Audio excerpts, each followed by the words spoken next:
Meru Media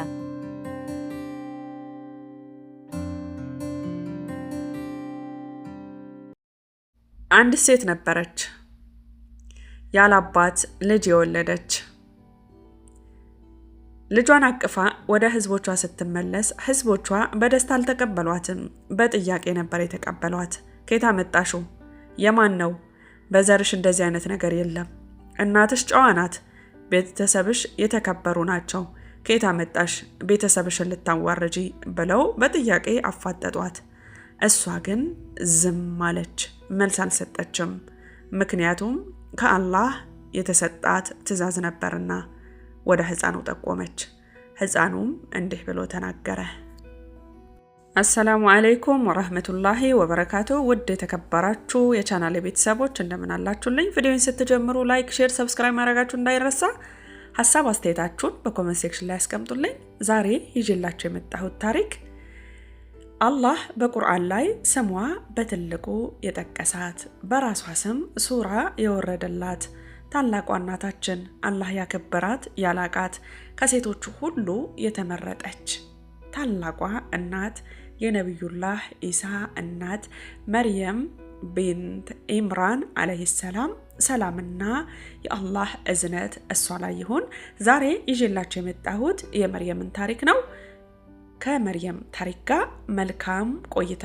ውድ ተመልካቾቼ ቪዲዮን ከተመቻችሁ ሼር በማድረግ ለወዳጅ ዘመዶቻችሁ በማካፈል ቪዲዮውን አሰራጩልኝ። እናንተም ደግሞ ቤተሰብ ያልሆናችሁኝ ካላችሁ ቤተሰብ ሆናችሁ የደወል ምልክቱን በማብራት ቤተሰብነታችሁን አጠንክራችሁ አብራችሁኝ ቆዩ። ከመርየም ታሪክ ጋር መልካም ቆይታ።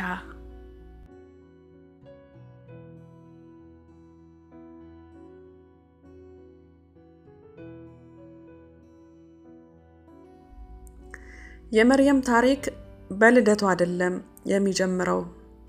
እናቷ እርጉዝ ሆና ወደ አላህ ቃል ገባች። በሆዷ ያለውን ልጅ ለአላህ አገልግሎት እንደምትሰጥም ቃል ገባች። ነየተች። እሷ ወንድ ልጅ እንደምትወልድ ጠብቃ ነበር። ነገር ግን የአላህ እቅድ ከሰዎች እቅድ በላይ በላጭ ነውና አላህ ሴት ልጅ አደረገው በማጸኗ ውስጥ ያስቀመጠውን ጽንስ። እናቷ ሴት ልጅ ወለደች። እናም ስሟን መርየም ቢንት ኢምራን አለቻት አለይሂ ሰላም። ከዚያም ለአላህ እንዲህ ብላ ለመነችው፣ እሷንና ዘሯን ከሸይጣን ጠብቃቸው። አላህም መርየምን በመልካም ተቀበላት፣ በመልካምም አሳደጋት።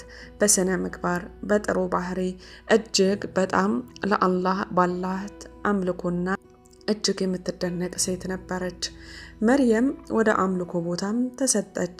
ዘከርያ አለይሂ ሰላም እሷን ለመንከባከብም ተመረጡ። እሷም በአላህ አምልኮ እያደገች ሄደች።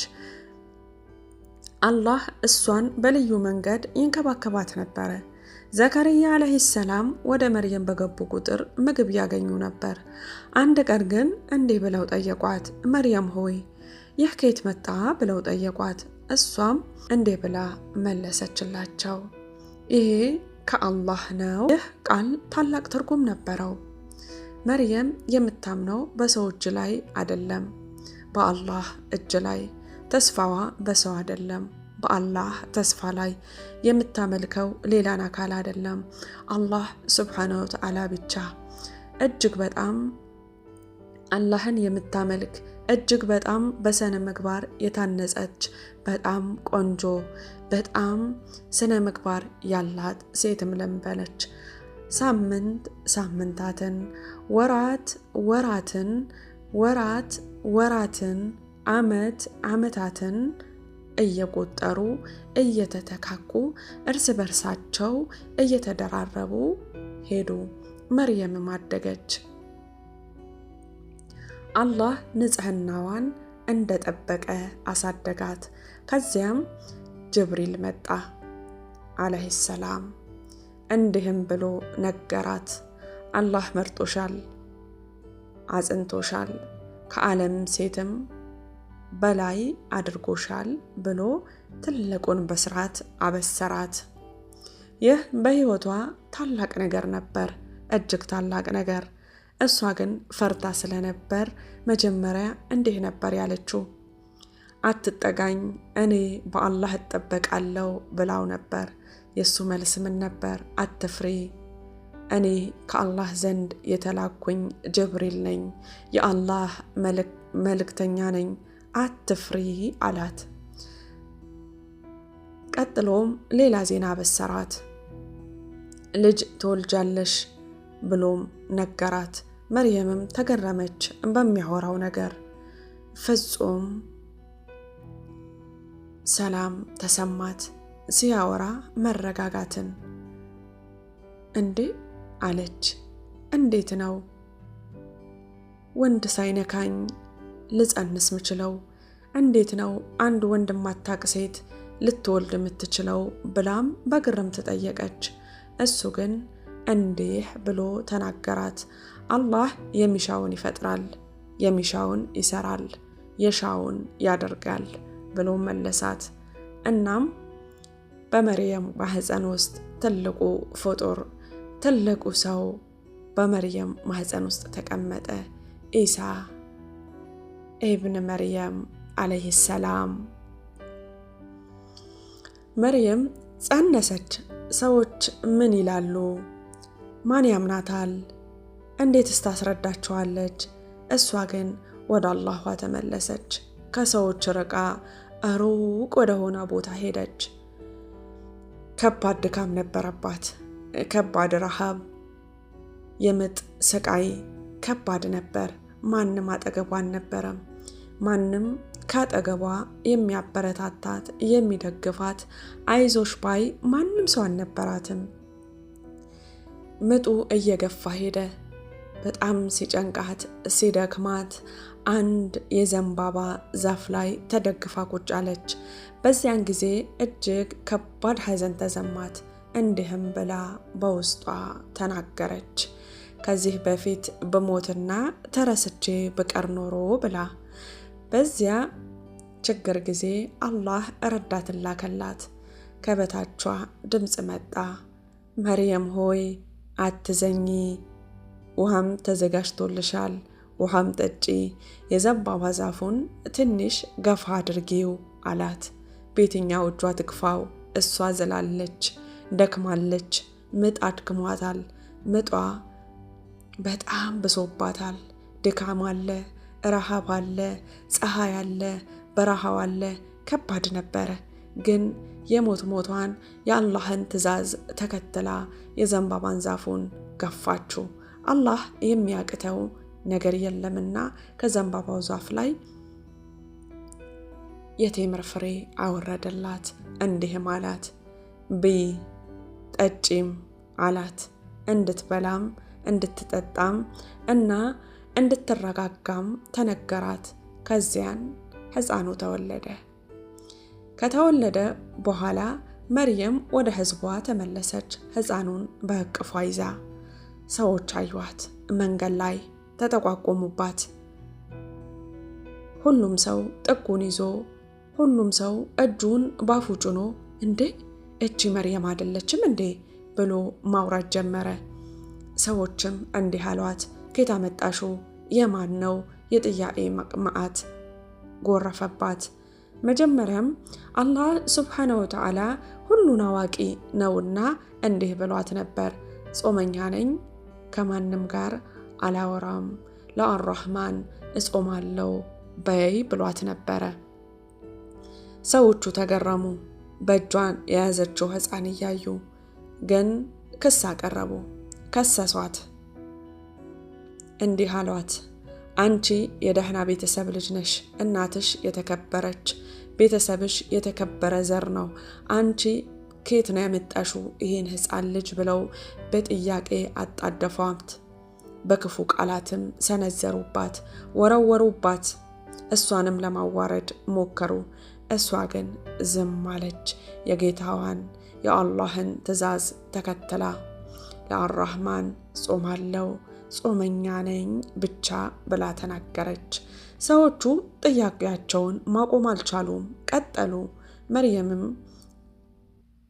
ግን አንድ ቃል አልተናገረችም። በዝምታዋ እንደቀጠለች ነው። ነገር ግን አንዲት ነገር አደረገች። ሰውን ሁሉ ያስደመመ ትልቁን ታሪክ የተሰማበት የአላህን ችሎታ የታየበት የጀሊሉን ታላቅነት የተረጋገጠበት ልባቸው ክፍት ሆነው ያመኑት ወደ አላህ የተመለሱበት ትልቅ ነገር ተፈጸመ። መርየምም እጇን ወደ ሕፃኑ ጠቆመች። ሕፃኑ መናገር ጀመረ። ሰዎቹም እንዲህ አሉ፣ እንዴት ነው እኛ በእቅፍ ያለ ልጅ በአንቀልባ ያለ ልጅ የምናናግረው አሉ። ተጉረመረሙ። ከዚያ ኢሳ አለይሂ ሰላም ተናገረ። የመጀመሪያም ንግግሩ እንዲህ ነበር፣ እኔ የአላህ ባሪያ ነኝ ብሎ አለ።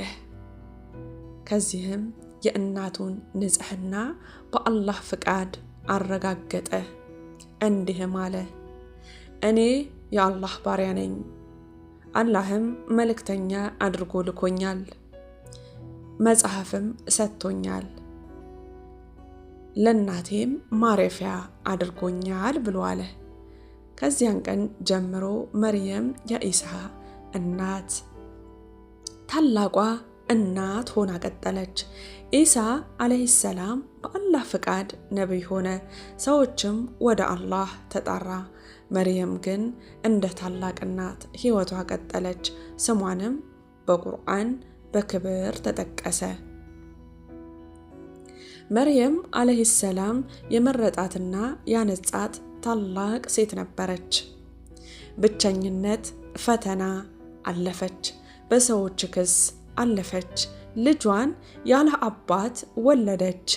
ነገር ግን አላህን እጅግ በጣም አልቃና አክብራ የተገዛች ከዓለማችን እጅግ በጣም ንጹህ ሴት ተብሎም በቁርአን ላይ ስሟ ተጠቅሶም በራሷ ስም አያ የወረደላት ሱረቱል መርየም ተብሎ አላህ ያከበራት ያላቃት ሴት እናት ሆነች።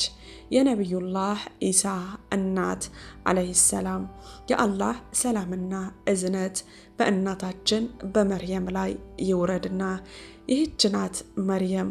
ሰዎች ሲከሷት አላህ ያውቃት ነበር። ብቻዋን ስትሆን አላህ ከሷ ጋር ነበር። ስታለቅስ አላህ ያጽናናት ነበር። ልጇን ስትወልድ አላህ ረዳቷ ነበር እና ስሟን በመጽሐፍ ውስጥ እስከ ዛሬ የተቀመጠው በክብር ዙፋን ላይ የተቀመጠችው ታላቋ እናታችን መርየም ናት። ስለዚህ የመርየም ታሪክ ብቻ አይደለም፣ ለሁሉም የምታስተምረው ትዕግስትና አላህ ላይ ያለን መተማመን፣ አላህ ላይ ያለን ቁርጠኝነት፣ ለአላህ ምን ያህል ታጋሽ፣ ምን ያህል ታዛዥ፣ ምን ያህል ለአላህ ተገዢ መሆን እንዳለብን ነው። አላህ መርየምን አለይሂ ሰላም እንደመረጣት ሁሉ እኛም ከእሷ ታሪክ የእምነትን ንጽህናን እና ትዕግስትን ትምህርትን እንውሰድ ኢንሻአላህ። ውድ የተከበራችሁ የቻናሌ ቤተሰቦች ከመርየም ታሪክ ላይ የተወሰነውን ቀንጨብ አድርጌ አቅርቤላችኋለሁ። እኛም አላህ መርየምን አልቆ ወዶ ትልቅ ቦታ ላይ ያስቀመጣት ውድ እናታችን ናት። ዛሬም ነገም እንወዳታለን፣ እናከብራታለን። አላህ ሰላምና እዝነቱን እሷና ደጋጎቹ ላይ ዑለሞቹ ላይ ታላላቅ ነብያቶቹ ላይ አላህ ያድርግና አሰላሙ አለይኩም ወራህመቱላሂ ወበረካቱ። ቪዲዮ ከተመቻችሁ ላይክ ሼር አድርጉት፣ ለወዳጅ ዘመዶቻችሁ አጋሩልኝ። አብራችሁ ስለነበራችሁ ከልብ ምስጋናዬ አቀርባለሁኝ። ክበሩልኝ። ጀዛኩሙላህ ኸይረን። አሰላሙ አለይኩም ወራህመቱላሂ